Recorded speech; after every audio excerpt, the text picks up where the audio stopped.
नशा के खिलाफ मानसिकता डेवलप करने और शिक्षा पर विशेष बल दिए जाने का मोटिवेशनल स्पीकर मुनव्वर जमा ने किया आह्वान।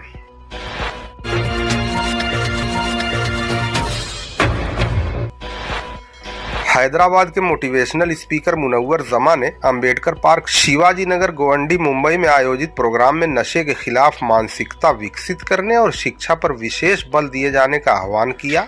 उन्होंने कहा कि युवा नशे की चपेट में बहुत तेजी से आ रहे हैं। लगभग हर घर में नशा पहुंच चुका है। इससे मुक्ति का हम सभी को प्रयास करना चाहिए। उन्होंने कहा, प्रोग्राम में औरतों की ज्यादा संख्या दिखाई देना इस बात का संकेत है कि लोग नशे से दूर होने का प्रयास कर रहे हैं, लेकिन इसके नशे पर रोक नहीं लग पा रही है। यही वजह है कि यहाँ बहुत आसानी से नशा मिल जाता है। इस पर रोक लगनी चाहिए। उन्होंने कहा जाता है कि पूरे मुंबई से लोग गोवंडी में नशा खरीदने आते हैं। नशे के कारोबार के चक्कर में आए दिन यहाँ हत्या हो जाती है, लेकिन पुलिस प्रशासन नशे के खिलाफ सख्त एक्शन नहीं ले पा रही है। यह चिंता का विषय है। इस मौके पर औरतें काफी संख्या में आई हुई थीं। बारिश के बीच प्रोग्राम चलता रहा और लोगों में जोश दिखाई दिया। उन्होंने कहा, शिक्षा एक ऐसा हथियार है जिससे हर बुराई को खत्म किया जा सकता है और शिक्षा के द्वारा ही सफलता प्राप्त की जा सकती है। उन्होंने कहा कि नशा साइलेंट किलर की तरह होता है जो धीरे धीरे माँ बाप और परिवार तक को परेशान करता है। यहाँ तक कि नशाखोर शख्स उनसे भी मारपीट करने लगता है। माँ बाप को नशाखोर पुत्र की चिंता की वजह से कई तरह की बीमारी लग जाती है और अंत में नशा करने वाला खुद का जीवन और माँ बाप के जीवन के साथ परिवार तक को बर्बाद कर देता है। इस मौके पर अबू आसिम आजमी और IPS Krishna Prakash Shukla additional DG भी मौजूद रहे। आपको बता दें, नशा के खिलाफ मानसिकता डेवलप करने और शिक्षा पर विशेष बल दिए जाने का मोटिवेशनल स्पीकर मुनव्वर जमा ने आह्वान करते हुए कहा, हमें नशे के खिलाफ मानसिकता विकसित करने और शिक्षा पर विशेष बल दिए जाने की जरूरत है। उन्होंने कहा, युवा नशे की चपेट में काफी तेजी से आ रहे हैं। लगभग हर घर में नशा पहुंच चुका है। इससे मुक्ति का हम सभी को प्रयास करना चाहिए। उन्होंने कहा, प्रोग्राम में औरतों की ज्यादा संख्या दिखाई देना इस बात का संकेत है कि लोग नशे से अब दूर होने की कोशिश कर रहे हैं, लेकिन नशे पर रोक नहीं लग पा रही है। वजह यह है कि यहाँ बहुत आसानी से नशा मिल जाता है। इस पर रोक लगनी चाहिए। पहले आप चाहते हैं कि आपकी नस्ल कामयाब हो तो पेरेंट्स का भी झूठ नहीं बोलना है, पेरेंट्स का भी धोखा नहीं देना है, पेरेंट्स का भी गलत तरीके से पैसा नहीं बनाना है।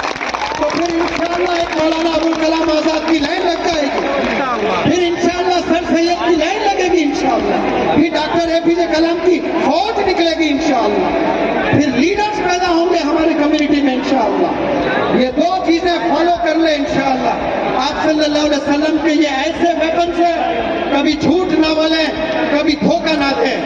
एक दौर वो था मुसलमानों का जो कोर्ट्स में, अदालतों में एविडेंस के तौर पर कोई बूढ़ा आदमी कुर्ता पजामा, पुलिस इंस्पेक्टर साहब पुलिस यहाँ पर बैठी है, उनके प्रेजेंस में मैं ये बोलने की जरूरत करता हूँ, हिंदुस्तान का एक ऐसा भी वक्त था जब कोई अदालत में एक बूढ़ा आदमी कुर्ता पजामा दाढ़ी पर गवाह के तौर पर जाता था तो जज बगैर तहकीक के उसकी बात को मान लेता था, क्योंकि ये बंदे के चेहरे पर दाढ़ी है, ये कुर्ता पजामा पहना हुआ है, ये सर पर ताज टोपी पहना हुआ है, ये झूठ नहीं बोल सकता, ये धोखा नहीं दे सकता। वो दौर भी हम लोग का था, लेकिन आज वो दौर चला गया। वो आप सल्लल्लाहु अलैहि वसल्लम की टीचिंग्स नहीं है। तो आज नियत कर ले गोवंडी के प्यारे बंदो, इंशाअल्लाह 13 अक्टूबर ये रात आपने डिसाइड करना है, इंशाअल्लाह हम कभी झूठ नहीं बोलेंगे, हम कभी धोखा नहीं देंगे, कुछ भी हो जाए इंशाअल्लाह हम झूठ नहीं बोलेंगे और धोखा नहीं देंगे। अगर हमारी कौम ऐसी हो गई, आप देखना पुलिस डिपार्टमेंट आपको सल्यूट करेगा। ये क्या कम्युनिटी है, कोई बंदा झूठ नहीं बोलता है, कोई बंदा धोखा नहीं देता है। तरसना पुलिस वाले कि भाई हमारे पास कोई केस है, जो बंदा नशे में अपनी जिंदगी तबाह करता है वो सिर्फ उसकी जिंदगी तबाह नहीं हो रही है, उसके वालिदैन रोज घुट घुट कर मर रहे हैं। जो नशे में एडिक्टेड हैं उनके वालिदैन रोज मर रहे हैं। एक वो मौत होती है जो सुपारी लेकर मारा जाता है, किसी बंदे का कत्ल किया जाता है पैसे लेकर, वो एक दफा मारने से मौत हो जाती है। लेकिन यहाँ बेटे नौजवान बच्चे अपनी माँ को जिसके कदमों के नीचे जन्नत है उसका रोज मर्डर कर रहा होता है। बाप जो जन्नत का दरवाजा है उसका रोज मर्डर कर रहा है वो। इसीलिए ऐसे बच्चों को मैं साइलेंट किलर्स कहता हूँ, जो अपनी हरकतों से अपनी वालिदैन को परेशान करते हैं, वो साइलेंट किलर्स हैं। 40 साल की उम्र है, नौजवान है बाप के बाजुओं में अभी लड़ने का दम है, लेकिन बच्चों की हरकतों की वजह से 10वीं जमात अभी आया नहीं है, 8वीं जमात के बच्चे हैं, 7th स्टैंडर्ड के बच्चे हैं जो ड्रग्स में इन्वॉल्व है, 7वीं जमात कौनी जवानी है, 10 साल अभी नहीं हुए हैं, वो ड्रग्स में इन्वॉल्व है। अब वो 40 साल का बाप अपने 10 साल के बेटे को ड्रग्स में मुलविस देखता है तो वह हिम्मत हार जाता है और वो माँ को डायबिटीज आ जाता है, ब्लड प्रेशर आ जाता है, थायराइड आ जाता है, बीमारियों का एक सिलसिला चल पड़ता है। तो क्या फिर वो बच्चे साइलेंट किलर्स नहीं कहलाए जाएंगे? आवाज लगाकर बोले, आपसे वालिदैन को हिम्मत मिलनी चाहिए या फिर वालिदैन आपसे परेशान होना चाहिए? आप लोग वालिदैन की ताकत बने। 350 करोड़ खबीब ने, ये 3 चीजें आना बहुत जरूरी है नमाज पढ़ने से। सबसे पहली चीज पाकीज़गी आना बहुत जरूरी है। पाकीज़गी अगर आप में नहीं आ रही है तो फिर हमारी नमाज में वो दम नहीं है। अब पाकीज़गी का मतलब क्या है? हम लोग नमाज पढ़ते हैं और कभी आपने नमाज बिना वजू पढ़ी है किसी ने?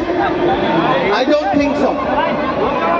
वजू शर्त है नमाज के लिए, सब लोग वजू बनाते हैं और फिर नमाज पढ़ते हैं। एक वजू वो होता है जो हम सब बनाते हैं पानी से, लेकिन मैं वो वजू की बात नहीं कर रहा हूं। आप लोग अनमोल है, आपकी कोई कीमत नहीं है। आईफोन की कीमत है 1.5 लाख रुपए, लेकिन यहाँ एक बंदा जो बैठा है उसकी कोई कीमत नहीं है। आपकी कीमत 1 करोड़ नहीं है, 100 करोड़ नहीं है, 1000 करोड़ नहीं है। आप प्राइसलेस, आप अनमोल है। ये अलग बात है कि आपने खुद को पहचाना नहीं। इसीलिए मैं अक्सर कहता हूं कि इंसान 2 बहुत बड़े गलती करता है, एक खुद को नहीं पहचानता और दूसरा खुदा को नहीं पहचानता। जो बंदा खुदा को नहीं पहचानता और खुद को नहीं पहचानता, वो यहाँ भी नाकाम हो जाएगा और वो रोज़े क़यामत में भी नाकाम होगा। खुदा को नहीं पहचानने का मतलब ये नहीं कि खुदा से इनकार करना। खुदा को जानता है लेकिन खुदा की ताकत को नहीं पहचान रहा, खुदा की अजमत को नहीं पहचान रहा। तूफान कर रहा था मेरे अज़्म का तवाफ,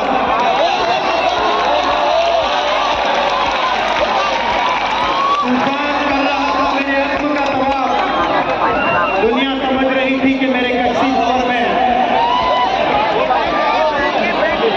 गोवंडी के प्यारे लोग, बहन भाई बहनों, अस्सलाम वालेकुम। मेरा बच्चा हैदराबाद में 1 महीने का चल रहा है। हिंदुस्तान के कई नौजवान बच्चे बच्चियां आकर होटल में, मेट्रोपोलिस होटल में बच्चा चलता है, वहाँ 9 से 2 पढ़ाता हूँ। वो पढ़ाकर आपके दरमियान में आया हूँ। हल्का सा थोड़ा सा थका हुआ था, लेकिन गोवंडी के भाइयों बहनों का जोश देखा तो मेरी पूरी थकन चली गई है।